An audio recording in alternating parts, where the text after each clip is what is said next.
and he didn't want his field to be subsumed by this famous Norbert Wiener cybernetics. So he needed a new name.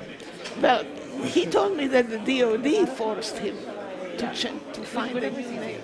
It's just this one will be activated. Yeah, we're activating. And then I'll sit down and we'll start. Yeah, and then it'll just. Yeah. Thank you.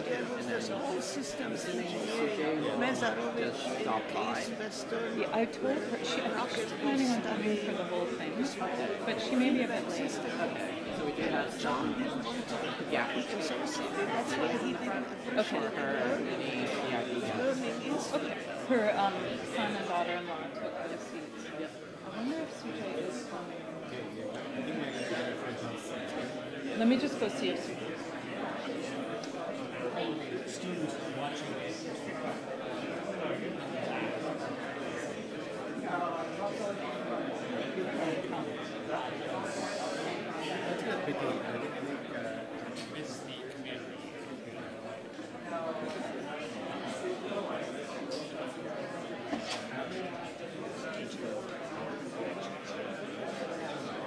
And how are you, man?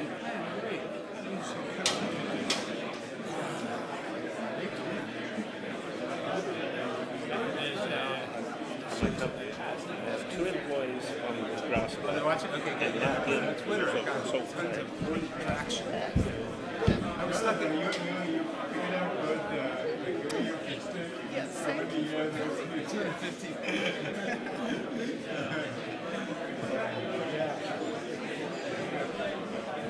Roll guard.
Welcome, everybody. There are some seats, there's a few seats up front for those of you who are coming in.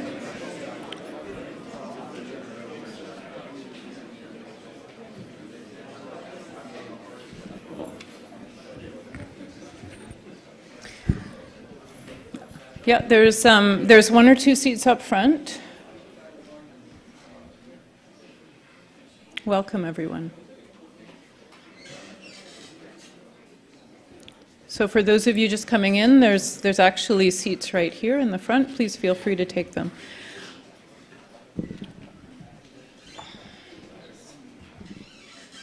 All right, welcome everybody. It's a pleasure to see you all here for our special event, which is a panel discussion which we've entitled The Past and Future of Robotics and Machine Intelligence, 250 years of research experience. And then we have a picture of Ruzena. That's not to say she's 250 years old.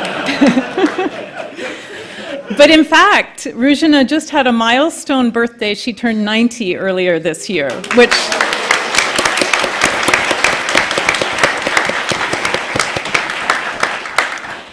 My name is Claire Tomlin. I'm the chair of Electrical Engineering and Computer Sciences, and it's my pleasure, along with Professor Ken Goldberg, who is one of the leaders of our Berkeley AI Research Lab, to welcome you here today. And I'm just going to spend a few minutes to introduce our panel, and then we'll get started, which is going to be just a friendly discussion and a talk about where we've come from, what are the questions today, and looking to the future.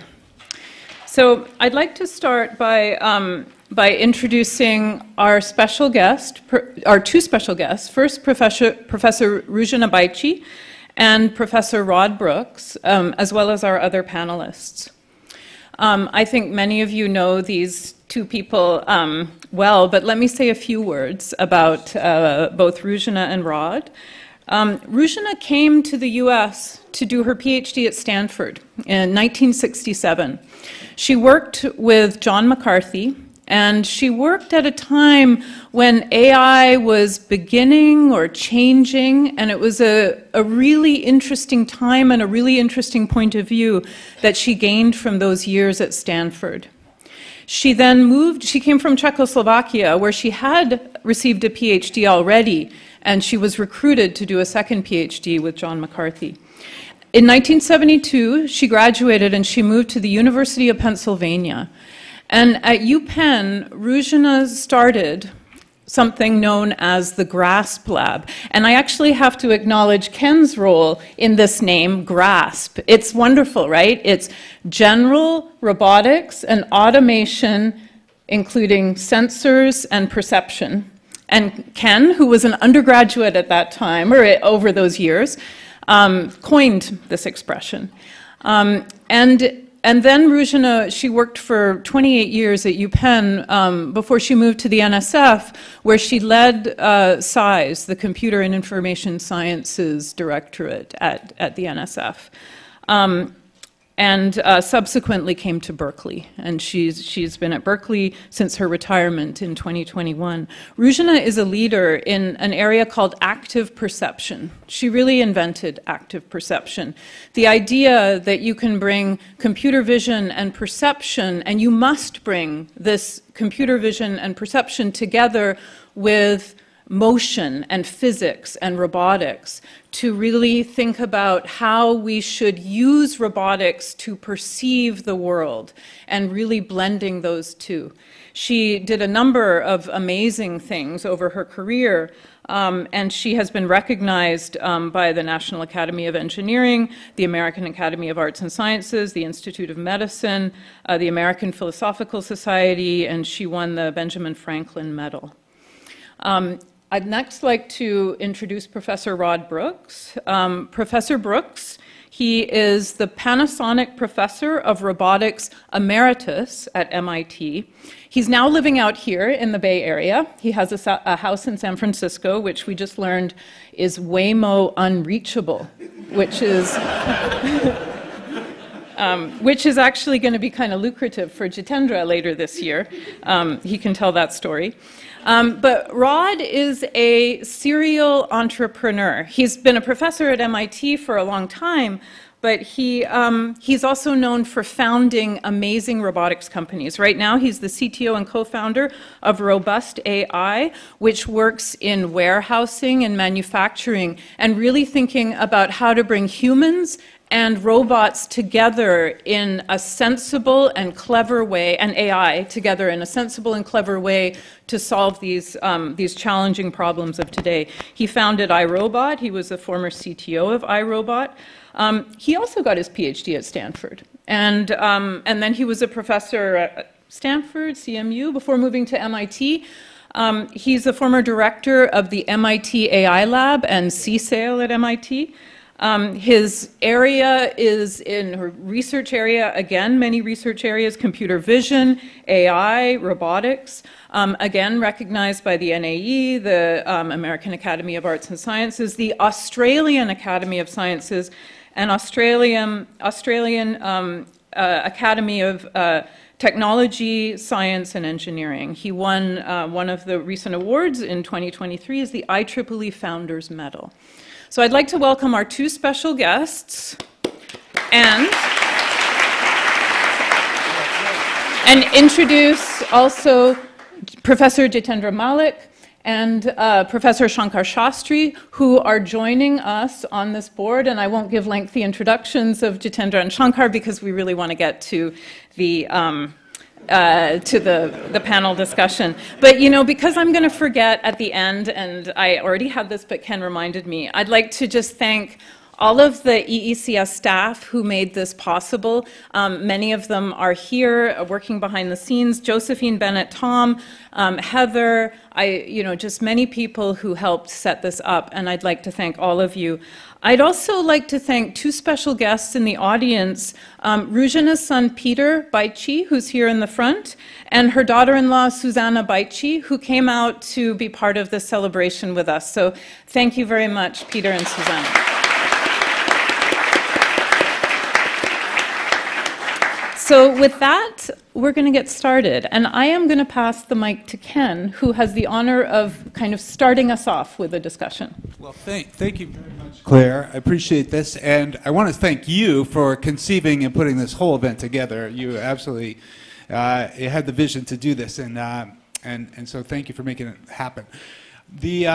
Let me start off by going back. By the way, the 250 years, if you're doing the math here, we're just doing approximation here. I'm assuming. Yeah, because I think some people are thinking, okay, so I was assuming everyone started doing research at the age of 10.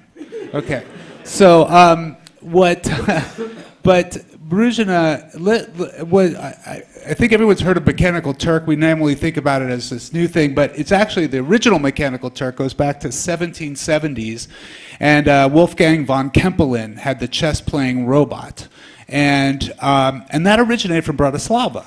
And then you had the actual word robot was coined in 1920, 100 years ago, by Karl Čapek in Prague. And now, then you have roboticists like George Becky and Tony Batesy and yourself, all from the same region. So I'm really curious, if you could talk about why you think there's been this strong interest and incredible sense of innovation and creativity around robotics from where you come from. Okay. Can you hear? I'm going to adjust. Can you hear me or no or what? Yeah, I'm sorry, it was upside down. Okay. Sorry. There we go. That's better. Thank you. In the backdrop of, how the word robot and how robotics came to my mind, I have to look a little bit the history. First of all, I want to tell the students in this audience that we are who we are, not only because our DNA, but also because of the environment in which we grew up, our family, our friends, our school. And that's always kind of forgotten that, and since I reached my 90s, I know I have only a few years left. And so I am looking back who influenced me and why. So the word robot is a Czech word, Czech-Slovak word, means to work. And it was promoted by Karl Čapek. There were two brothers in the Czech Republic.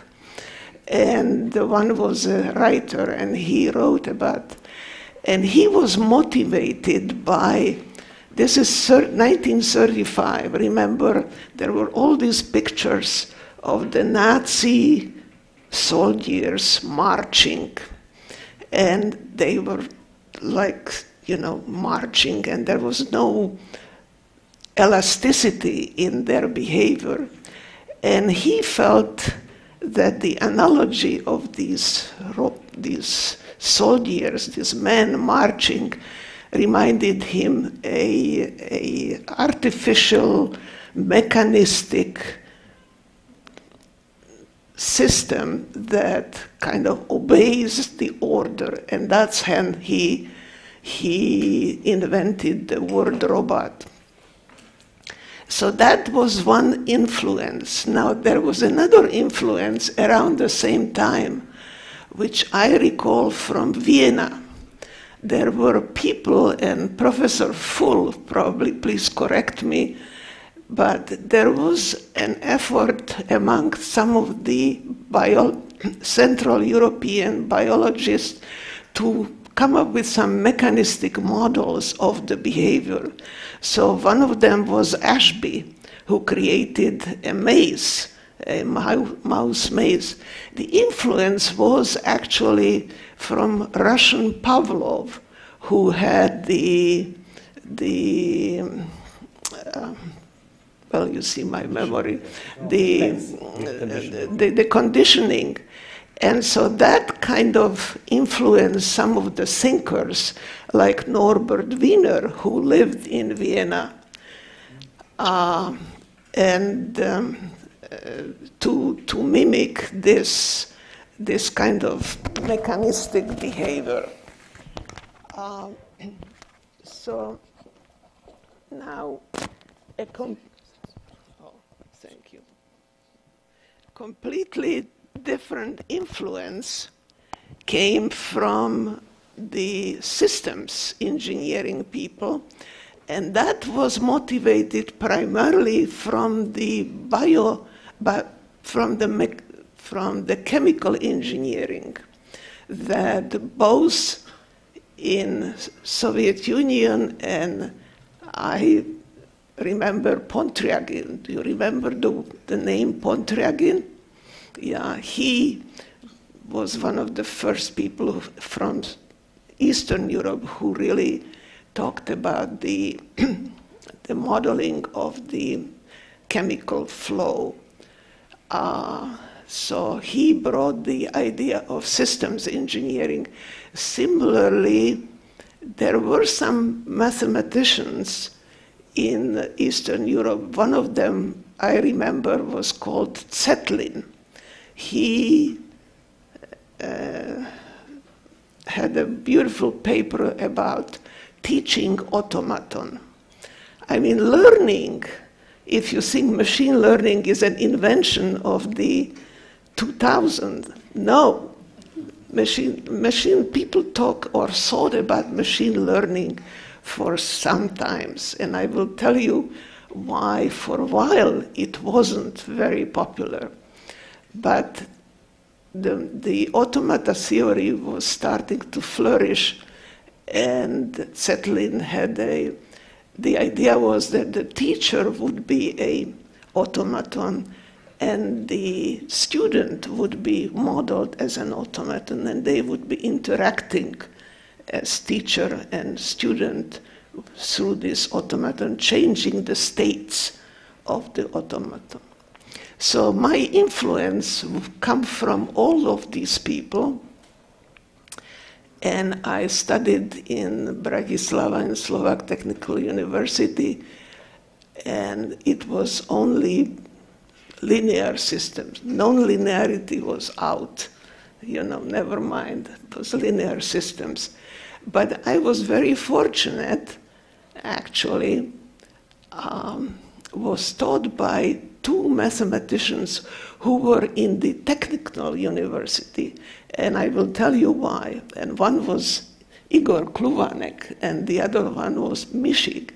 And the reason they were renegated to technical university, which was not the most prestigious mathematics department, was in Comenius University, because they would not subscribe to atheism, which the Communist Party required, that you have to be a good guy, a communist who don't subscribe to Catholic religion. And Igor was quite religious, and so was Mishik. But they gave a fantastic education, and that's where I learned first time algebra. So with all this background, but I never heard of logic. For some reason, logic didn't exist. In my generation, logic was mostly purview of philosophy departments. And in Central Europe, the Polish, the Warsaw and Krakow University had a very strong logical development. One of them was Starsky, and you probably are too young for that, but he was recruited to Berkeley, and the Berkeley philosophy department had Tarski as a chair who really pushed ahead the logic. Any case, so in 1967, when I came to America, at the sponsorship of John McCarthy, he sponsored me and he was my advisor. It was a phenomenal eye-opener. I wasn't the youngest at that time, and I actually was not allowed to come out unless I left 2 children as a hostage. So I did, and what John created in the AI lab was really an ideal environment what international science can be. There were students from all over the world. I remember the French, the Italians. There were, of course, some from India, Britain. So it was a fantastic mixture of, and John, who was a student at Princeton together with Minsky, they were co-students. Minsky was interested in digital logic, Boolean logic. That was his thesis. John, as he told me, he wanted to do topology, but the professors told him he was not good enough for that. So he turned into logic and had this idea that knowledge in your brain is reduced to a symbolic representation, and he wanted to create machines that would mimic this. And so he invented Lisp as a programming language that basis was not numbers, but symbols, symbolic representation. And John was really a broad vision thinker, and he promoted many, and I see here, I think people who were there at that time, he promoted the perception-action kind of combination. I remember Bernie Ross, who was a professor in mechanical engineering, told me that the way how he got into the AI lab was that one day Linville, who was the dean of the engineering school, called him up. A crazy mathematician came to the campus. He got $1 million from the government, but he doesn't know what to do. He wants to do robotics. Can you go and help him? So that was what Bernie came, and he was a well-known kinematician, and he introduced the kinematics of movement. And I remember Richard Paul was his first PhD student who formulated this whole transition of kinematic change via matrix calculation, which was a very nice, which is used up to now. Yeah. There were several other wonderful people there. The original people who build robots, robotic mechanisms. So the mechanical engineers really flourished under Bernie Ross. And I'm not sure that he gets the full credit for that, but in any case, he produced really the original. Then it was the systems building, and it was Jerry Feldman, who is here, who was in charge of that. Yeah. And he organized the perception and action. Of course, later on, I really realized that, that the compute power wasn't there. The compute power was rather low, and when I came to Penn, for example, I worked on PDP, not 6, one of those small ones. And I remember we had 32K memory that we had to swamp back and forth when we dealt with images. But I think the AI lab had PDP-10, and John, actually with his vision, he invented the time sharing. Remember that? And any case, I stop here. I mean, there are many, many things. I just want to add something which is relevant to you, Rod. Talking about Ruzena's math professors. Yes. You were giving a talk recently in which you said, I was trained by the same mathematics professor that Ruzena was. Igor Klebanek. So maybe you can say a few words about the ecosystem around your training. So Igor, who Ruzena just mentioned, left Czechoslovakia in the Prague Spring and came to Australia. And in my freshman year, every day of the year, I had a 1-hour lecture from him on Lebesgue integration and real analysis. So I also had a background in continuous mathematics, and then went to went to Stanford and had John McCarthy on my committee, etc. So I've been following Ruzena's footsteps for a long, long time. And I will say, just the topic of this panel, I think, Ruzena, we forget today that robots are physical things with inertia and mass. Right. And we try to sort of think about computation as being everything, and we compute this result. But getting from that result to controlling the robot and controlling that energy and putting energy into the system and taking energy out of the system is often forgotten. And that's a critical part. The robots are beasts like us. They're beasts in the world. And it's not just computation. And kinematic chains, by the way, you might try and learn them, but, we already understand them. There's a bit of a fetish today. We'll learn everything, but sometimes analysis is also important.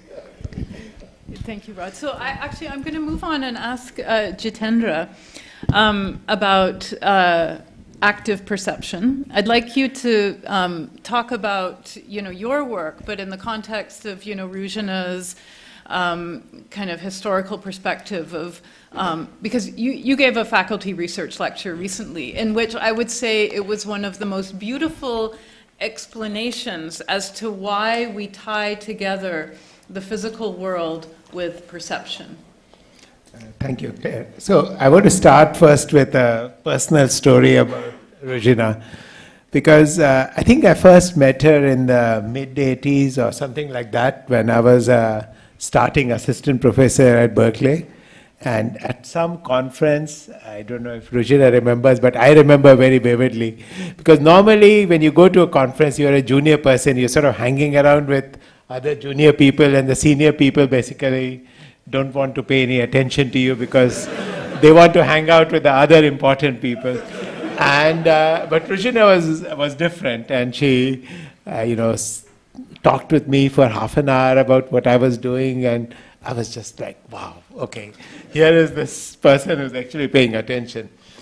And then later on, I got to visit the GRASP lab, and I want to say a little bit about the GRASP lab, because she created, and I think the old Stanford AI lab had this character, and the GRASP lab had this character, this beautiful environment where there were people from very different backgrounds, computer scientists, electrical engineers, mechanical engineers, and there were the professors around, and then there was the central area where a lot of the work happened.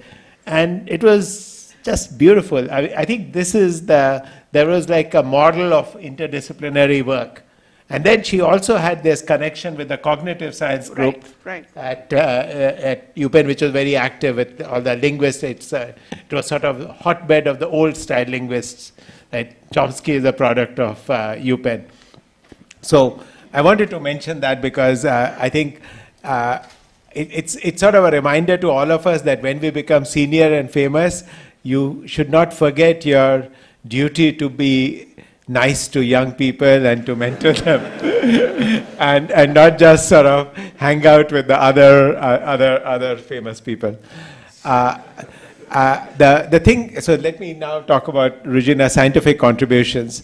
So it comes from this very broad interdisciplinary strength that she has. I mean, she talked about the various mathematical and engineering strands in there, but there's also the cognitive science strand, the strand from psychology. And so there was this psychologist called J.J. Gibson who wrote about many of these ideas, but he had essentially become out of the mainstream as far as the people in psychology were concerned to some extent.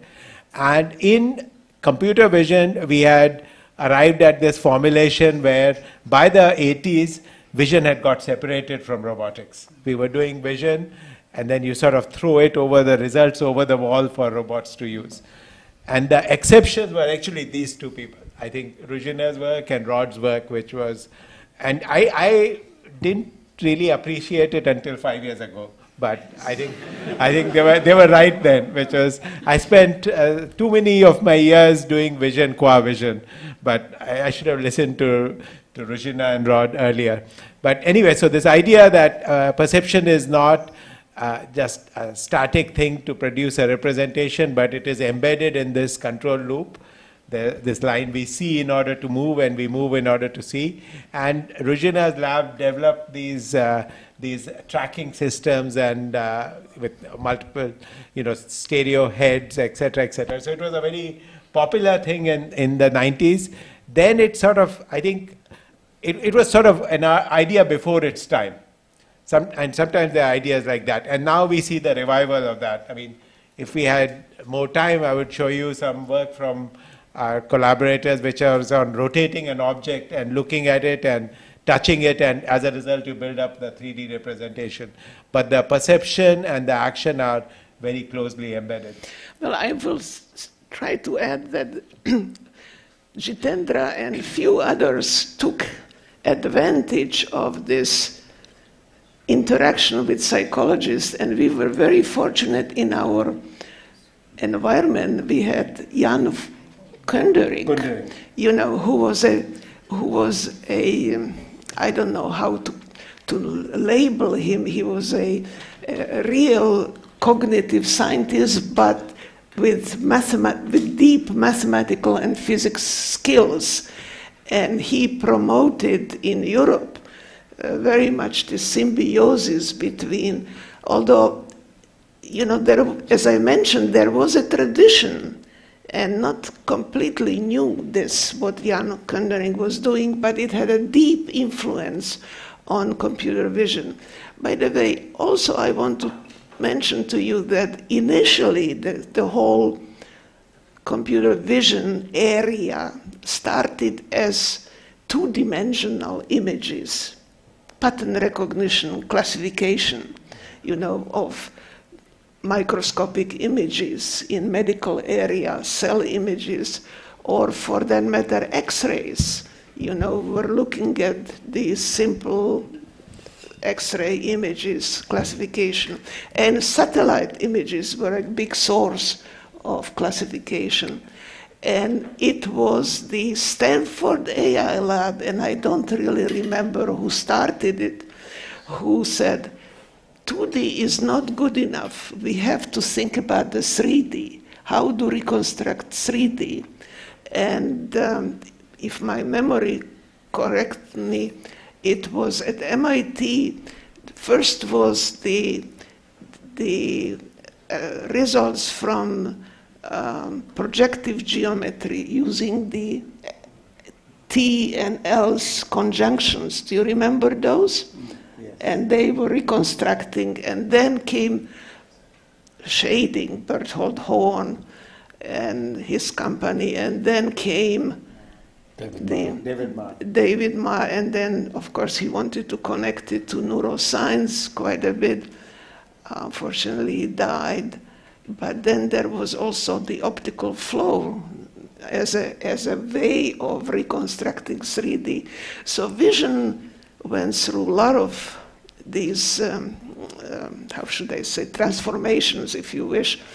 But it was in Jerry Feldman's lab where you had to do the vision so that you can grasp something, that you can manipulate. And for that, it was the simple peg and hole problem was the simplest thing. And I was just telling to my friends that I have a new problem of peg and hole, if you are interested in a new problem. Think about it, a robot that helps elderly to dress, okay? And here I am elderly, okay? And you have a hole, sleeve, and here is my hand, and the robot is supposed to help me to get in. Well, the hole is not anymore the nice cylindrical hole. It's elastic, it's soft material, it bends, and you have to use all your geometry you can think of, and tactile perception. So that brings me to, we were first who brought into the robotics vision, because in Jerry's system there was no tactile sensing. There was? No, there was not. I remember Peter Allen, we got a finger. French finger. Huh? You used to call it the French finger. Yes, the French finger, which, in fact, it looked like a penis. And we were showing that actually the proprioception is a critical sensing device in order to deal with this action. So my idea of active perception was that, and of course we didn't have the hardware, and I am sorry to say that the hardware people don't get enough credit for what we can do today, because what with this large data and all that is really thanks to the hardware people that they gave us fast computers and fast memory. But any case, so the tactile sensor was critical, and we showed that in 1981, we were the first. And then Ken Goldberg, I had a mechanical engineering colleague who created a finger, 3 fingers, and we put tactile sensor, and Ken showed how to, with the 3 tactile sensors you can do. Then it kind of died, because to create good tactile sensors was not easy. And it took, what, 10, 15 years or so before now we have some tactile sensors again available. So anyway, that's the story. So the active perception came about of sense and act. Sense and act. That's why we couldn't talk about learning, because there was no time for learning. It was immediate action. And we were more interested in exploration, explore, which is not, well, of course, exploration helps you to store the information, but with the active perception it was sense, act. So I'd like to just bring up another point. Oh, and then Rodney came, with the subsumption architecture, and that maybe he can explain. Okay, well, we can talk a little bit about architectures and maybe paradigms for computation. this idea of bringing together computation with physical dynamics and the physical world led a lot of different people in different communities to think about how might you bring together discrete forms of mathematical representation with continuous forms. And I'd like Shankar to maybe comment on this idea of bringing together these two different forms of mathematics in a way to try to, represent this whole. Thank you very much. I'll keep my comments brief. Let me also start with meeting Ruzena, and my comments really mirror that of Jitendra. I first met Ruzena at one of the first robotics conferences. It was held in Philadelphia. And like Jitendra, I too was impressed that Ruzena was on a panel on multi-fingered hands with two of her collaborators, Klatsky and Roberta Klatsky and Susan Lederman, both psychologists talking about grasping. And, and then I, like all the people around me, did this pilgrimage to the grasp lab. And we didn't call it the French finger. It was called the Pennsylvania finger in those days. It had been renamed. And I will spare you its anatomical sort of went like this. Description that Ruzena gave more eloquently than me. But at that time, I was also impressed in that Ruzena was hatching another plan to build this digital atlas of the brain. And you may know that she was nominated or elected to the National Academy of Medicine for that work, and that continues pace.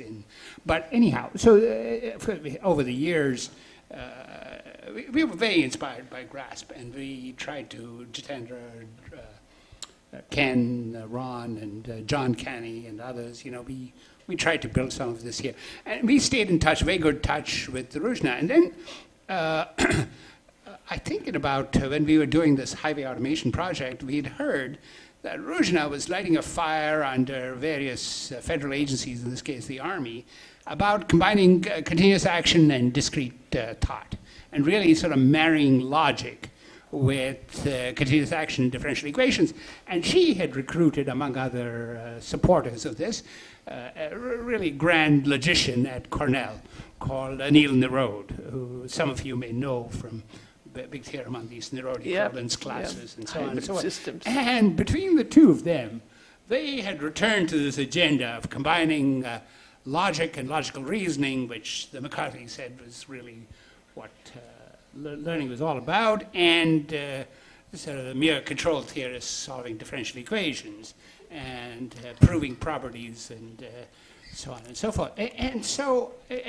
And they both coined this name, which is called hybrid systems. So hybrid in the sense of layering of continuous and discrete. And, and then she had a postdoc called Jana Koszetska, who she sent over to Berkeley, and then Jitendra was also a co-supervisor of Jana's. And so we started doing this active perception. But you were forced into this by having to put cameras on moving cars. So he couldn't just do recognition, he had to do lane following and other sort of prosaic things to keep the cars. Okay, so then, I'm going to keep this brief, but a few years later, it turned out that Ruzena had taken up a job at the National Science Foundation as the assistant director for computer and information sciences, and I went to DARPA to run the Information Technology Office, and so we found common cause in pushing this agenda of sort of hybrid and embedded systems, and between, DARPA is good at starting things, but the National Science Foundation is good at sort of sustaining them and creating communities.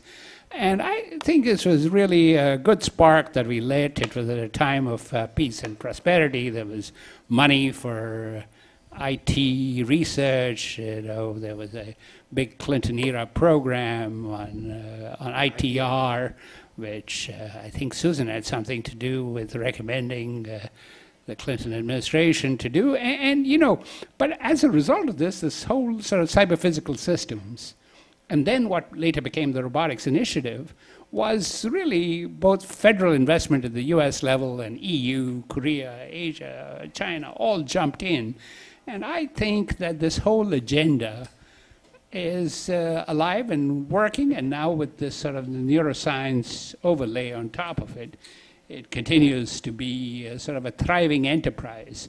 And the reason I'm telling you all of this is that, you know, in addition to the number of students she has supervised and the lab she has created, she, of course, was the founding director of Citrus here. You know, so Center for Information, that's what she did right after NSF.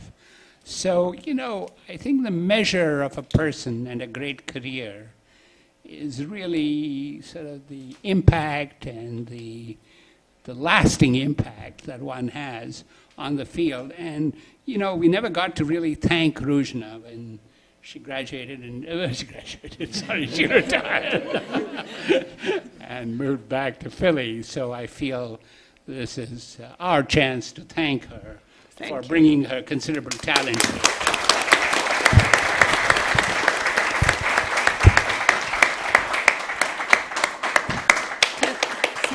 Thank you very much. Can we go back to the architecture? Yes, we can go back to the architecture. That sounds like wow. Shankar asked me at one point to comment about this von Neumann architecture versus the neural net architecture. So to begin with, ladies and gentlemen, neural architecture is not new. Please remember that. There were, in fact, the first NN architecture was in the 50s, if I remember. Rosenblatt, yeah, supported by the ONR. And it was Marvin Minsky who wrote a book with Seymour Papert to show the limitations of that. Now, of course, today neural architecture has back propagation, has cross talk, so is a much more sophisticated architecture. But the real difference between von Neumann architecture and the neural net architecture is that your algorithm controls the process of computation. So the controller gets your algorithm and is sequenced there. And in fact, I would like to hear from Rodney, you know, what happened to the subsumption architecture, because that had von Neumann different layers. The subsumption architecture was an idea that I didn't realize had already been done at SRI in the Shaky project. Because they published their papers about the logical planners, but they'd never published until 1984 what was between the logical planners and the hardware. And in 1984, Technical Note 331, I think, from SRI, talks about the low-level actions and the intermediate-level actions. And the intermediate-level actions were exactly what I did in subsumption, but, you know, Nilsson had done it and didn't think it was worth publishing. So I was lucky in that sense. But what that did was to connect the logic to the physical with a sort of time mushiness. So you'd have little loops waiting for something to happen, and then do the action, or then invoke another procedure. And Shaky had that. Yes. And today it's become, from subsumption, it became behavior trees, which are what I used for just writing different names, right? writing most of the most of video games, but also are used in robotics more and more. So wonderful. it's the mushiness between the logic and the physical. Now, the neural network today, the difference, as I said, the control of the algorithms is explicitly in the controller of von Neumann. With neural network, the data controls the process. Now that brings me to my how should I say, complaint. It's not surprising that A lot of data helps in producing better classification. But what worries me is that there is not much emphasis on the quality of the data, how you collect the data. And this is the lesson I learned from the psychologists when I collaborated with Klatsky and Lederman, that psychologists take tremendous effort on establishing what is a baseline, what is the measuring device, how do you calibrate the measuring device to collect data, so that then you know whether the next data you collect, how accurate or precise it is. And that worries me a little bit, that in the euphoria of what the large data can do, it's forgotten how did you get the data. And when people come up with false statements from the data, I am not surprised. I'm going to use that word, euphoria. That's great. Thank you. I'll quote you. So I'd like to move on and talk a little bit about the future. And I had the benefit of visiting Ruzena at the University of Pennsylvania a couple of weeks ago, where she took me to her lab. So Ruzena is working with an assistant professor at the University of Pennsylvania, Nadia Figuera, and in a collaboration actually with Professor Chunlei Liu here, Ruzena has purchased an EEG measuring cap, so you wear it and it measures information from brain signals, because she's looking at anticipation. If somebody's going to move their arms, how early can you measure the brain signal so that you can devise a anticipatory system for robot-assisted motion?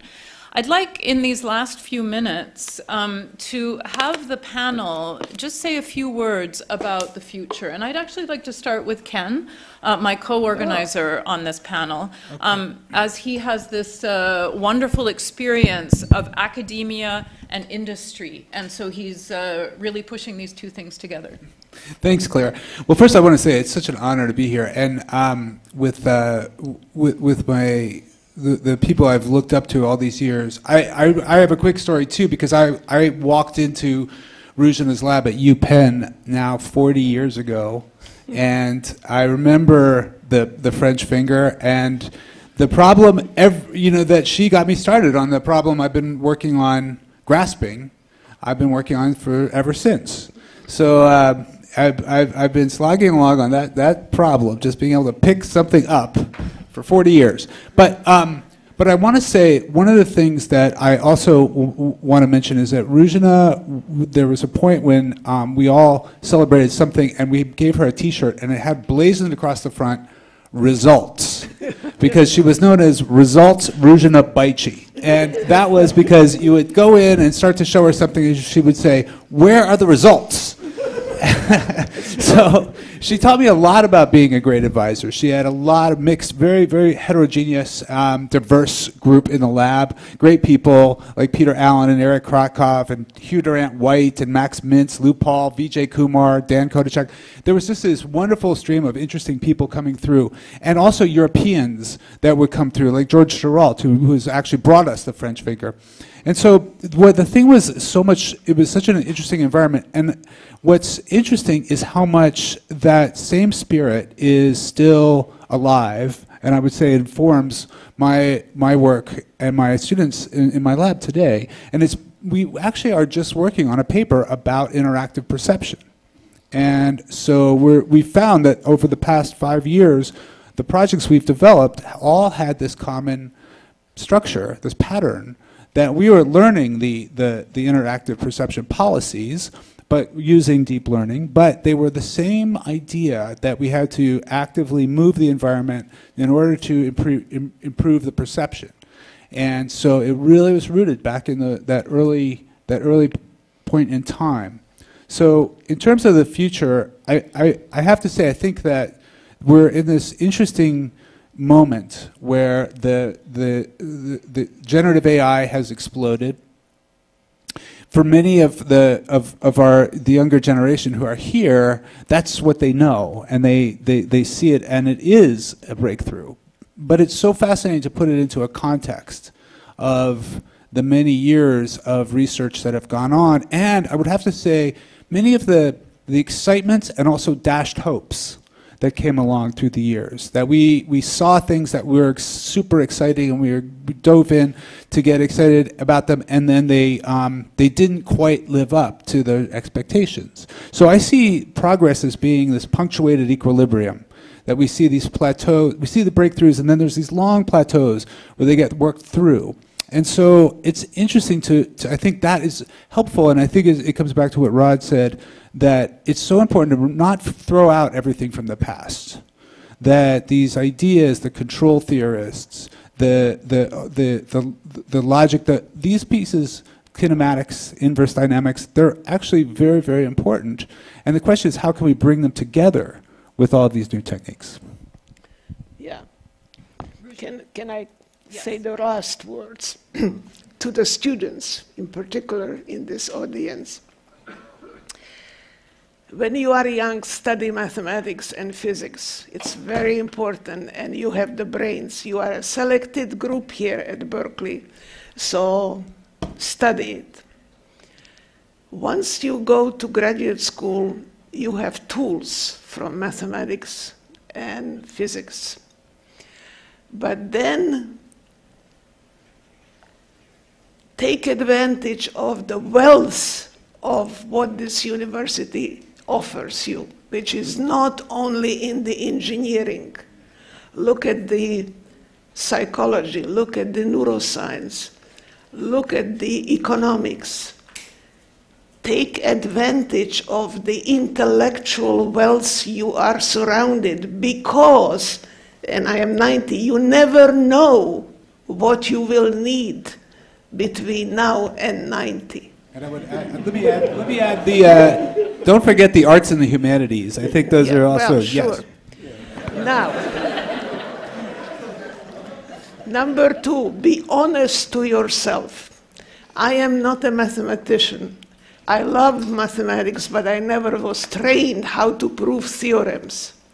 So my way how to deal with that was creating experiments to prove my axioms, my assumptions, how it works. So be honest to yourself. Not everybody can prove theorems. Not everybody can build computers. So do where you are, where you can excel.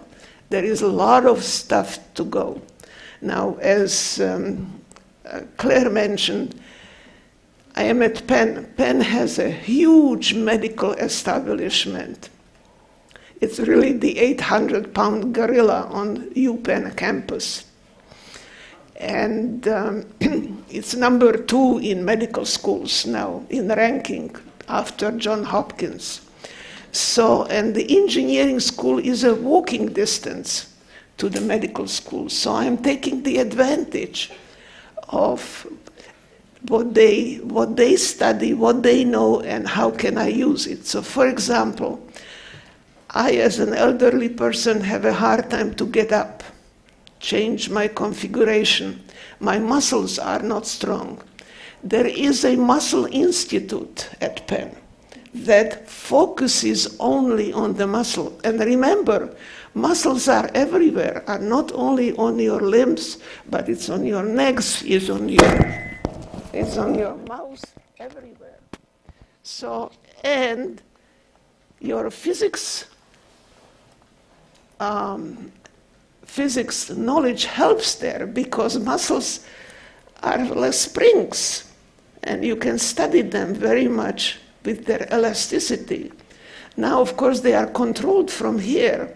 That's why I started to look at, and guess what? You can find out on a gross level the intention. The brain tells you a signal, I want to move. They don't tell you what they want and how they want, but I detected that signal, and I can send it to the robot, and the robot can position itself, and then I can send the robot, I want to move my right arm, and then help me to lift me. So there are many useful and humanistic applications where you can put to work your knowledge, but be very honest what you can and what you cannot do. Thank you. Thank you, Ruzena.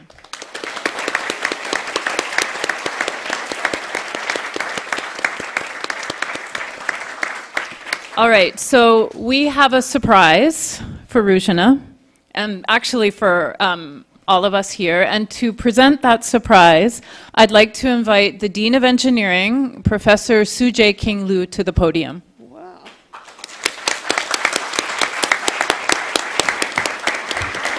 Good afternoon, everyone. Thank you so much, Claire. First, I'd like to really just express appreciation to all of our panelists here, distinguished researchers, in each of them in their own right, for coming here, spending time with us, reflecting on the roots and the evolution of the field of robotics, and also giving us a glimpse of the future, and with a dash of wisdom for all of us to follow. Thank you so much. I'd like to thank Ken and Claire for co-organizing this panel, and the Department of Electrical Engineering and Computer Sciences for hosting this event. All right, so, Ruzena actually retired during the pandemic, and she left, and we didn't have a proper way to send her off. And so we're trying to make up for a little bit today, so please indulge me in just sharing just a few words. We heard earlier today how she was a pioneer in research, establishing the paradigm of active perception.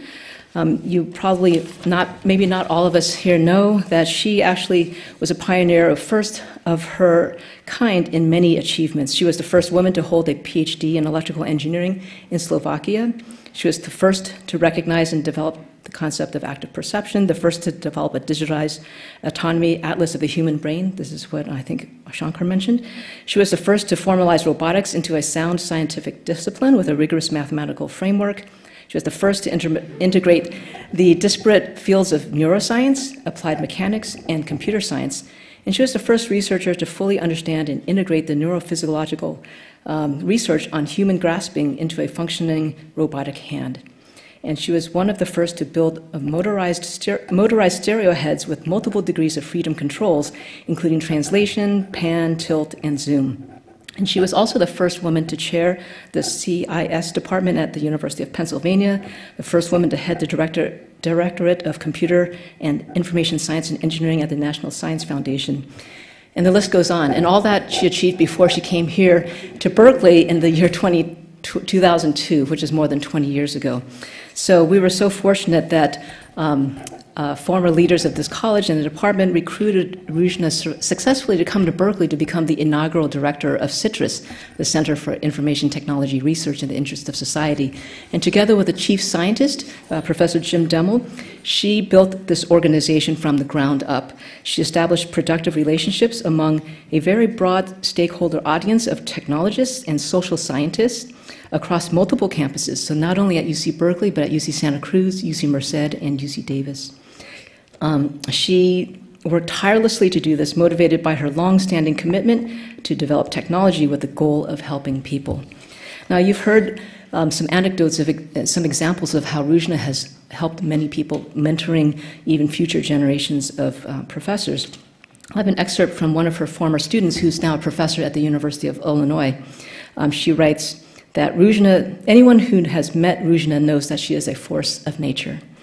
I cannot imagine anyone who is more deserving of this award than I'm going to present. Ruzena has dedicated her life to science and engineering and always insisted that this work was about the people. She went above and beyond the call of advisor when mentoring students and supporting students both in work and beyond work. And I can attest to that because as a young junior faculty member here, the first time I worked with Ruzena, she really treated me as like a daughter or even a granddaughter, I don't know. But, I mean, her love for people, for society, and all of the work she does really stood out. So, Ruzena, thank you so much for coming to Berkeley, helping us to elevate our excellence in research and in education to a global level. So it is my pleasure and honor to present to you our campus's highest award. So this is the Berkeley Citation. I'll just hold it here. Thank you. The Berkeley Citation is awarded to distinguished individuals whose contributions to UC Berkeley go beyond the call of duty and whose achievements exceed the standards of excellence in their fields. And the Chancellor herself works closely with an advisory committee to review nominations for this award, and she is the one who ultimately decides whether or not somebody is worthy of this distinction. So Ruzena, if you would like to join me on the stage, I'd like to present to you the Berkeley Citation. Congratulations.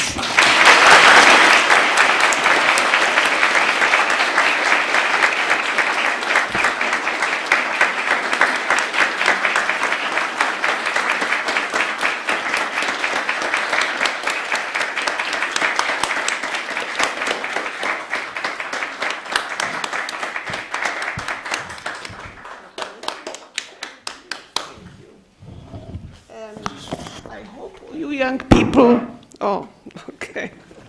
Now let me see. Maybe I can. Oh, thank you. I hope you remember what I said. Be truthful to yourself. Don't pretend what you don't know. Learn. That's the message after 90 years. Good luck to you, and be proud to be at Berkeley. You have.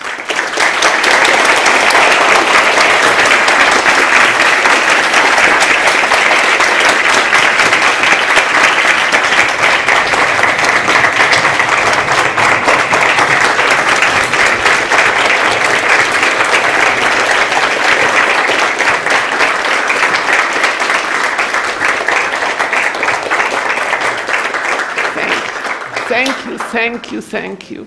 Be well. All right. Thank you, Ruzena, and thank you to our whole panel, and thank you all for attending today.